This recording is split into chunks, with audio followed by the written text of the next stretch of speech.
Well, welcome back to the Stadium of Light. Sunderland came through this evening with a 2-0 victory against Derby County in the end.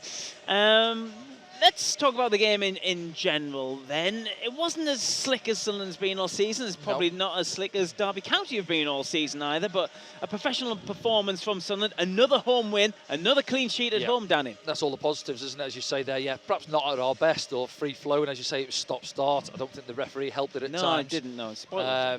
Obviously, then second half, you're making changes. They made a fair few to try and get back into the game, but didn't really have too much of an impact on it. Set pieces looked their avenue really to get them back into it, didn't it really? Other than that, they didn't have too many opportunities in open play. And from ourselves, almost played within ourselves really. I think it would have been nice really just to control the game and manage it a little bit better, I thought. But listen, if you're winning 2-0 at home and you're not at your best, and you've got a game coming up in another, 3 days' time, then it's not bad. And as I say, we'll get onto the table, and if we are sat top of the table, it's not a bad place to be. Yeah, let's have a look through at the action then. From tonight's game, I've got my bobble hat on now. It's that cold inside the stadium. Danny hasn't stooped to that just yet. But, onto the highlights. I thought Derby actually started okay, to be fair. They tried to get the ball down, and they were on the front foot early on, and we took our time to get into the game, if we're honest. But then, you've got one or two in the team who can just kick into gear, and Remain I thought it was a good battle up against Wilson, who they brought in on that far side early on in the game.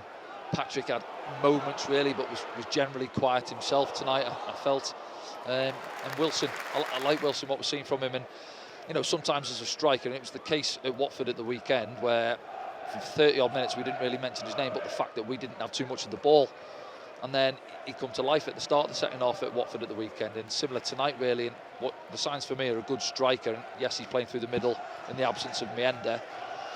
Ball's coming into the box and he's on the move, he wants to get himself the goal, and he's done that. And the goals are pretty similar really, aren't they, when you look at them? The one he scored, as I say, down at Watford, and the one he's got himself this evening as well really.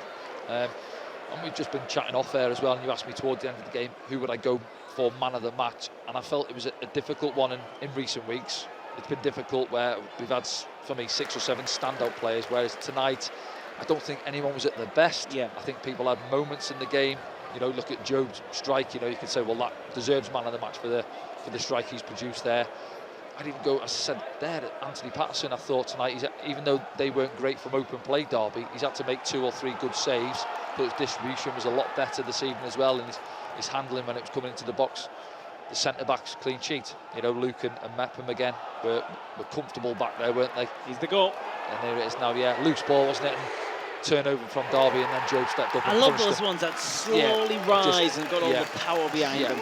See it from behind really, and there's not too many. When you see one that hasn't got too many rotations on the ball, it just looks like it's just sailing like that without moving. Yeah, it looks class, doesn't it? And then that's one of them from Job. Yeah, he's put the laces through it, and then bang. So keeper, he's got cheek diving for it, the goalkeeper there, hasn't he really? But he's enjoyed that, and he says he's off and running this season, and look, a little bit of anger in it, and come on, great feeling. Be a good photo of that from Horksey there. He was close up there, wasn't he, Ian? And then, but this is the one, wasn't it? From open play, and as I say there, Chiriwa, decent touch. It was a bit of a nuisance, particularly in that first half, wasn't it? Yeah, it was, and then, say good save there. He's at his near post, there's not too much goal to work with, then he's just got to get the gloves up sharp there, Pato, and he managed to do so. And then set pieces, as I say there, looking at them coming into it tonight, they'd scored 6 from set plays, Derby, which was the top of the set piece chart really. But they were relying really on set pieces, corners coming in there.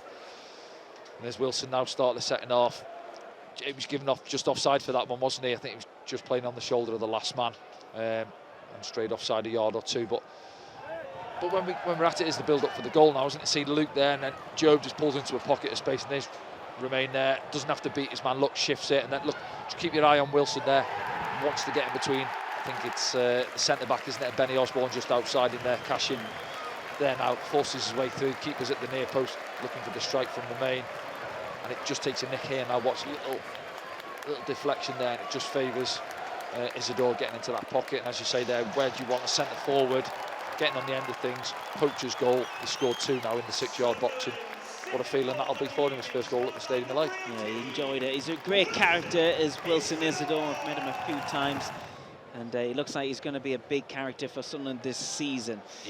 and the fans will take to him as well. You say that I seen the interview you've done with the new players, obviously, and he was a bit of a character on the stage, wasn't he? And looks like he's full of confidence, and you don't mind that, and it's showing for me on the pitch as well. They almost got in there, didn't they? And he just had to check his run there, Caden Jackson, after coming off the bench. And as I say, credit to Anthony Patterson, he's on the front foot there. He's got to go out there and get there, and he times it well. On that one there, he makes a good save, doesn't he? See there on the follow-up, Phillips with a header, and it's Cash in there, prods it towards goal, and he's up. And see Forsyth on the follow-up, prods it wide of the post. So they had a bit of a spurt, Derby, didn't they, after they made four or five changes there. But in general, let's be honest, they didn't really create too many clear-cut opportunities. So it was a comfortable night for us, and probably the scoreline sort of reflects that, really. Let's have a look at all the other scores from around the Championship this evening. There's fixtures tomorrow night as well. But this evening, it finished. Burnley 1, Plymouth 0, Cardiff City 1, Millwall 0, Coventry City 3, Blackburn Rovers 0, Luton 2, Oxford United 2. So they've came back from a 2-0 at half-time, wasn't it, I think, to Luton in that one. And Norwich City 1, Leeds United 1, Queen's Park Rangers 1, Hull City 3. You know all about our game. And West Brom, who were close to us in the table, beaten at home by Middlesbrough. Yeah, our local rivals helping us out there. Yeah. Is it Derby? It was Derby tonight. Yeah. Well, this is good reading. You're not allowed to look at it yet, Danny, because you don't look at the league until 10 games. We're nearly there. But I'm enjoying this.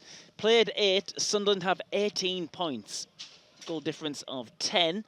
Burnley winning tonight to go within a point of Sunderland, but Sunderland could open that up to 4 on Friday if they were to beat Leeds, who are currently in 4th, who drew this evening.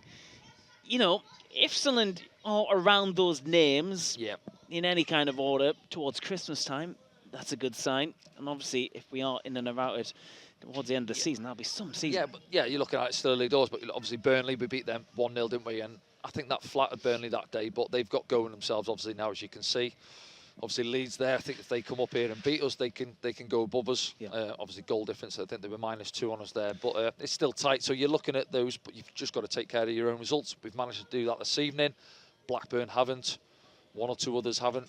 And that's what happens. Yeah, no draws yet this season for Sunderland. No, don't mind that. We'll take 1 or 2 defeats on the road, but as long as we keep winning here, keep the ball out of the net, you know, happy days. Yeah, that's good. Maybe this will become a fortress this season. Got the new light show with the and dancing everything. lights, yeah, and the new bobble hats as well. So. And new bobble hats, yeah. What we'll do now is we'll have a look at some of your thoughts on #AskDanny to see if you've been seeing anything around the world.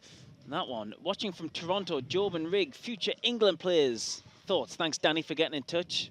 What do you think? Job and Rig, future England players? Yeah. They're already in the setups. The setups, of course, they are, yeah. So they're getting a taster of it, the younger age groups. But, yeah, keep on going, isn't it? Of course, young lads in there. But if they're doing things right, age is just a number, isn't it? Why not, indeed, yeah, on the right path.